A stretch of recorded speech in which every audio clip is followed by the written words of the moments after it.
Assalamualaikum warahmatullahi wabarakatuh. Alhamdulillahilladzi ja'ala al-lughatal arabiyyata afsahal lughati fil alam. Wassalatu wassalamu ala asyrafil anam sayyidina Muhammadinil mutafaddali bil karmi wal ihsan wa ala alihi wa ashabihi dzawit takrimi wal ihtiram.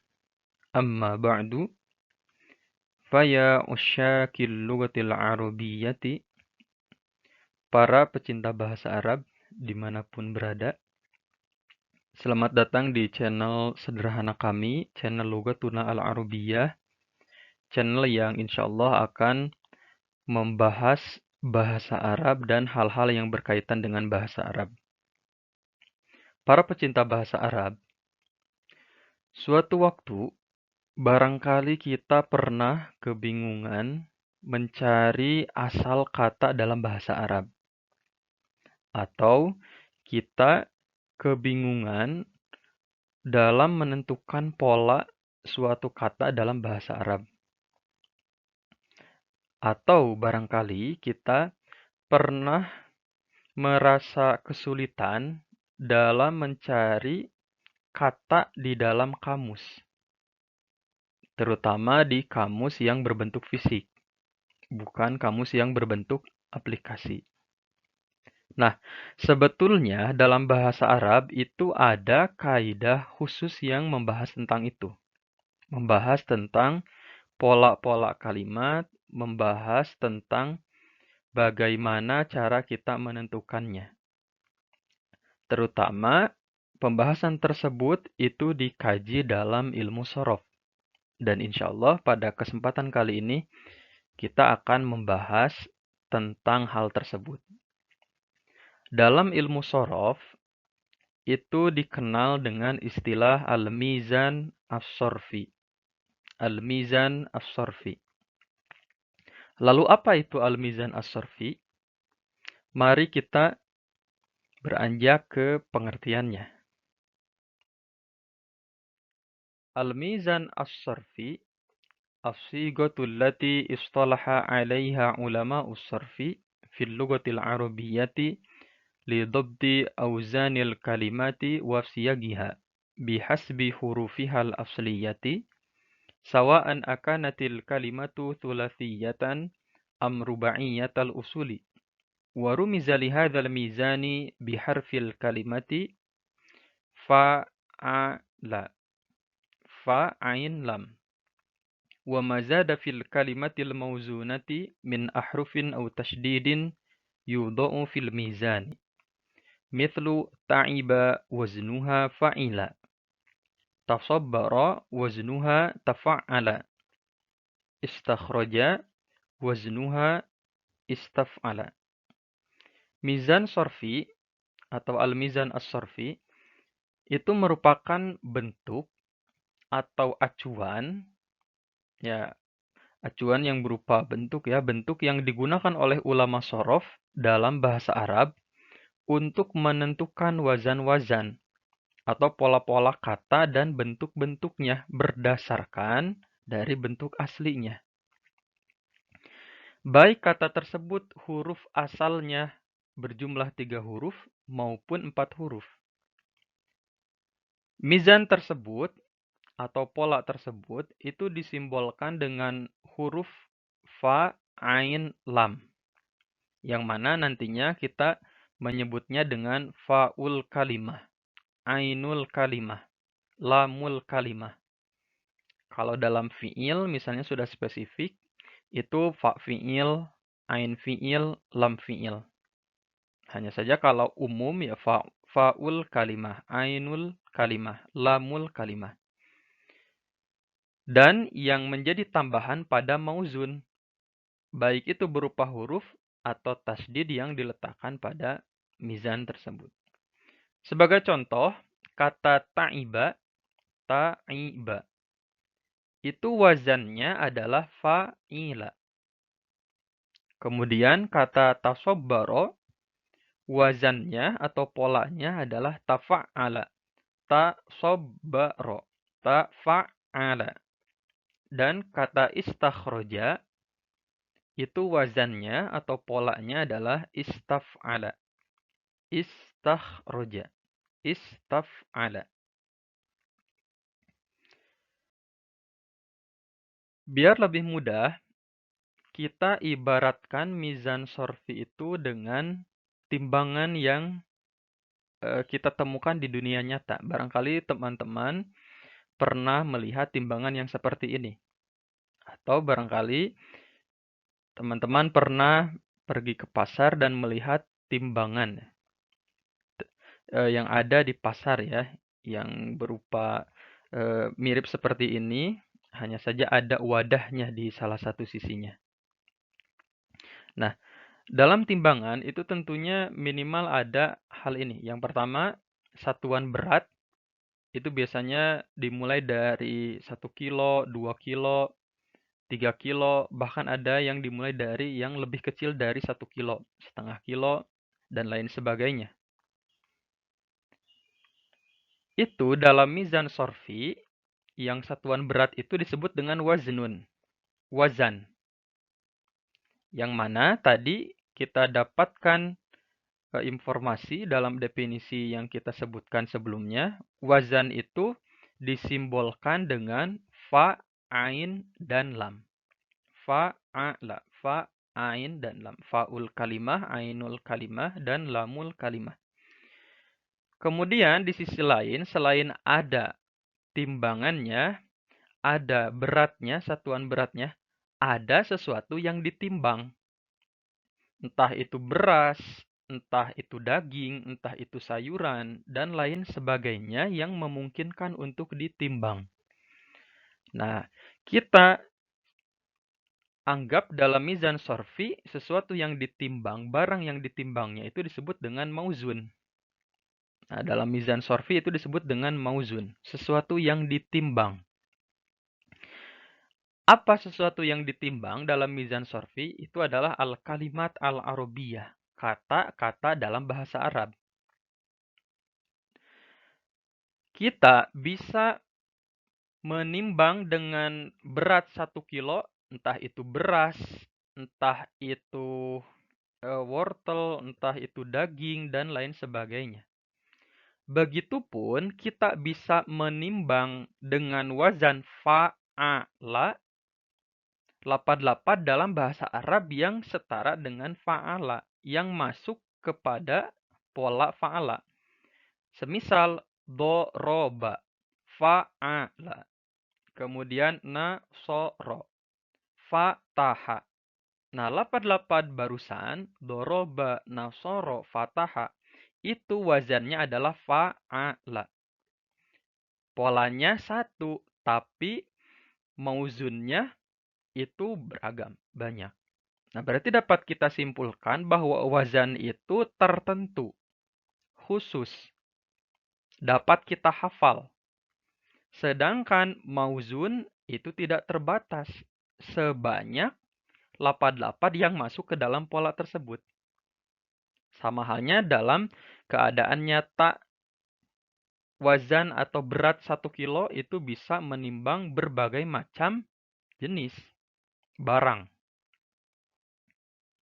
Baiklah teman-teman, agar lebih jelas, agar tidak bingung, biar lebih jelas lagi, kita akan beranjak ke beberapa contoh awal untuk lebih menjelaskan apa itu wazan, apa itu mauzun. Semisal kita ambil kata doroba. Doroba. Doroba merupakan salah satu kata kerja dalam bahasa Arab. Doroba. Kira-kira wazannya apa? Nah, doroba itu wazannya adalah fa'ala. Kenapa fa'ala? Secara logis, antara sesuatu yang ditimbang dengan timbangannya seharusnya sama. Misalnya, kita ingin membeli beras 1 kilo, ya berarti pakai timbangannya yang 1 kilo. Tidak pakai timbangan yang selain dari 1 kilo, 2 kilo, atau lain sebagainya.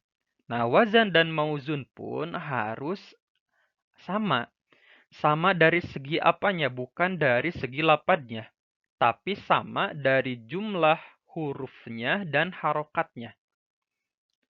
Maka ketika mauzunnya doroba, berarti wazannya adalah fa'ala. Ketika kita uraikan, dod itu jadi apa? Huruf dod itu menjadi fa'ul kalimah. Atau karena ini fi'il, boleh kita sebutkan fa fi'il. Fa'ul fi'li. Kemudian huruf ro itu menjadi ainul kalimah. Atau ainul fi'li. Itu pun boleh. Dan selanjutnya huruf ba itu merupakan lamul kalimah. Kebetulan lafadz doroba ini merupakan sulasi dan mujarrad, yaitu huruf yang memang asalnya kata yang memang asalnya dari 3 huruf dan tidak ada tambahan. Selanjutnya, lafadz adroba. Lafadz adroba itu wazannya adalah af'ala. Nah, boleh kita saksikan dengan seksama, boleh kita lihat dengan seksama. Fa fi'ilnya itu tetap huruf dod. Ro-nya tetap menjadi ainul kalimah, ainul fi'li.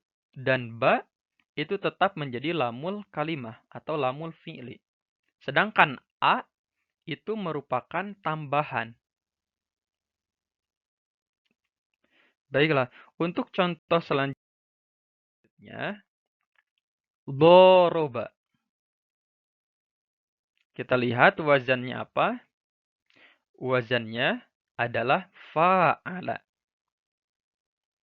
Ketika ada huruf tambahan, berarti mempengaruhi juga pada polanya. Ketika pada mauzunnya ada huruf-huruf tambahan, maka itu mempengaruhi wazannya. Ketika kita membeli beras 1 kilo, kemudian tidak jadi, misalnya kita ingin menambah setengah menjadi 1,5 kilo, tentunya beratnya kita tidak akan memakai berat 1 kilo saja, tapi ditambah dengan setengah kilo, berat setengah kilo. Begitupun dalam mauzun, ketika lapad mauzun itu ada tambahannya, maka pada wazannya kita tambah juga huruf yang sama. Baik. Maka huruf dod itu menjadi faul kalimah, tetap menjadi faul kalimah. Huruf ro itu menjadi ainul kalimah dan huruf ba tetap menjadi lamul kalimah. Adapun alif itu ziyadah, alif zaidah. Alif yang menjadi penambah. Selanjutnya tadoroba. Tadi kita sudah mengetahui bahwa tadoroba itu asal katanya doroba. Berarti di sini ada 2 tambahan, yaitu huruf ta sebelum dod dan huruf alif antara dod dengan ro. Maka kita lihat wazannya apa? Ya, betul, wazannya adalah tafa'ala. Tafa'ala. Ada tambahan sebelum fa fi'il dan antara fa fi'il dengan ain fi'il. Atau boleh juga kita sebutkan ada tambahan sebelum fa kalimah, yaitu berupa huruf ta dan alif antara fa dengan ain kalimah. Huruf dod tetap menjadi faul kalimah, huruf ro tetap menjadi ainul kalimah, dan huruf ba tetap menjadi lamul kalimah. Untuk selanjutnya, ada beberapa catatan tambahan yang harus kita perhatikan dengan seksama. Apabila asal kata lebih dari 3 huruf, semisal 4 huruf, maka huruf setelahnya disimbolkan dengan mengulang huruf lam. Contohnya, kata dahroja. Berbeda dengan kata doroba yang sebelumnya kita sebutkan, itu asalnya 3 kata. Makanya setara dengan fa, ain, lam. senada dengan fa, ain, lam, wazannya. Sedangkan dahroja itu 4 hurufnya. Lapad ini berasal dari 4 huruf. Maka untuk memunculkan simbol huruf keempat itu bagaimana caranya? Yaitu dengan mengulang huruf lam.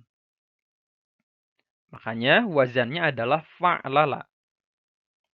Fa'ul kalimah, ainul kalimah, lamul kalimah al-ula dengan lamul kalimah as-saniyah. Jadi ada lam pertama dan lam kedua. Untuk selanjutnya, apabila ada huruf pada mauzun, ini pada lapad yang menjadi mauzun, itu ada huruf yang dibuang, maka bagaimana yang harus kita lakukan? Dihapus pula simbol hurufnya pada wazan. Misalnya, kita membeli beras 1 kilo, tapi kita kurangi, ternyata gak jadi kita mau beli beras 1 kilo, pengennya setengah kilo saja. Nah, makanya gak mungkin kita pakai timbangan, pakai berat yang 1 kilo. Ya kita pakainya yang setengah kilo. Begitupun dalam lapad yang menjadi mauzun ada yang dibuang, ada huruf yang dibuang, maka pada wazannya simbol hurufnya pun harus dibuang. Contohnya seperti lapad qi. Qi. Wazannya adalah i. Dari mana kita tahu bahwa qi wazannya adalah i? Itu ainul kalimah. Kita harus melihat dari fi'il madinya. Fi'il madi dari qi adalah waqo. Wa, qof, dan alif. Wa, huruf wawu itu menjadi fa'ul kalimah, qof menjadi ainul kalimah, dan alif di akhir itu menjadi lamul kalimah. Maka ketika sisanya hanya huruf qof, qi, berarti wazannya adalah i. Sangat tidak adil ketika kita menyebut qi, wazannya adalah if'il. Karena ada huruf yang dibuang. Selanjutnya, kata khudh, wazannya adalah ul. Dari mana kita tahu bahwa khudh berwazan ul? Kita lihat fi'il madinya. Khudh itu dari akhodha. Akhodha mana yang menjadi fa'ul kalimah? Yaitu huruf hamzah yang ada di awal, a. Mana yang menjadi ainul kalimah? Kho. Mana yang menjadi lamul kalimah? Dzal. Maka ketika ada kata khudh, huruf hamzahnya dibuang, fa'ul kalimahnya dibuang, maka wazannya adalah ul. Khudh ul. Baik, itu catatan yang harus kita perhatikan dengan seksama. Agar lebih jelas lagi, kita perhatikan contoh-contoh tambahan berikut. Ada mauzun, ada wazan. Sebagaimana tadi disebutkan bahwa wazan dengan mauzun itu harus sama dari segi jumlah huruf dan harokatnya. Kita perhatikan mauzun ta'iba. Maka wazannya adalah fa'ila. Yang menjadi fa'ul kalimahnya huruf ta.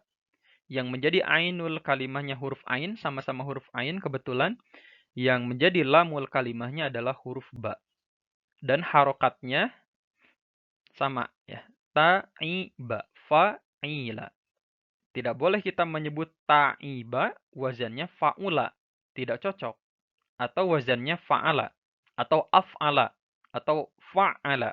Atau fa'ala. Itu tidak cocok. Selanjutnya. Ada mauzun tasabbaro. Ini contoh yang dari definisi tadi kita sebutkan. Wazannya adalah tafa'ala. Dari mana kita tahu bahwa tasabbaro wazannya adalah tafa'ala? Dengan melihat asal dari fi'il madi, sulasinya. Tasabbaro itu diambil dari kata sobaro. Yang saya sudah tandai dengan warna merah. Sobaro. Maka wazannya adalah tafa'ala. Sedangkan taknya itu merupakan tak tambahan. Selanjutnya, ada mauzun istakhroja. Kita ketahui bahwa istakhroja itu sulasinya adalah khoroja. Maka wazannya adalah istaf'ala. Istakhroja, istaf'ala. Berarti dari sini kita ketahui bahwa hamzah di awal, kemudian huruf sin dan huruf ta, semuanya hanya tambahan. Yang menjadi huruf asal dari lapad istakhroja itu adalah khoroja. Sisanya itu zaidah atau tambahan. Contoh berikutnya ada nasoro. Nasoro. Wazannya fa'ala. Bukan fa'ila, bukan fa'ula. Kenapa? Karena harokatnya sama. Fa'ala. Nasoro. Dan jumlah hurufnya pun sama, 3. Setelah nasoro, ada intasoro. Intasoro. Sebelumnya sudah kita ketahui bahwa asalnya adalah nasoro. Berarti kita ketahui ada huruf tambahan 2. Yang pertama hamzah di awal, kemudian ta antara huruf nun dan huruf sod. Berarti wazannya adalah ifta'ala. Kenapa ifta'ala? Karena nun menjadi fa fi'il, sod menjadi ain fi'il, lam menjadi ro menjadi lam fi'il. Makanya ifta'ala. Untuk selanjutnya ingkasaro. Jika teman-teman perhatikan contoh ini dan contoh sebelumnya, itu sama-sama diawali dengan in. Hanya saja wazannya berbeda. Kenapa wazannya berbeda? Karena nun di lapad sebelumnya itu nun huruf asliyah, sedangkan nun pada lapad ingkasaro itu merupakan nun zaidah, nun tambahan. Dari mana kita tahu bahwa itu nun tambahan? Karena ingkasaro sulasinya atau huruf asalnya itu kasaro, kaf, sin, dan ro. Bukan nasaro. Nah, makanya karena asalnya ingkasaro itu dari kasaro, berarti wazannya adalah infa'ala. Infa'ala. Boleh teman-teman perhatikan atau bandingkan dengan contoh sebelumnya. Dan selanjutnya ada mauzun biya. Nah, ini bagian teman-teman ya yang menyaksikan video ini. Coba teman-teman tebak atau jawab dan silahkan tulis jawaban teman-teman di kolom komentar. Kira-kira ketika ada lafaz dalam bahasa Arab berbunyi bi'a, yang artinya jual lah, itu kira-kira mauzunnya apa? Nah, boleh ya teman-teman tulis di kolom komentar untuk meramaikan channel ini ya. Baiklah teman-teman, itu saja barangkali yang bisa saya sampaikan. Mudah-mudahan channel yang sederhana ini menjadi wasilah, menjadi media untuk kita belajar bahasa Arab. Sampai bertemu di postingan berikutnya, di video berikutnya. Syukran jazilan. Wassalamualaikum warahmatullahi wabarakatuh.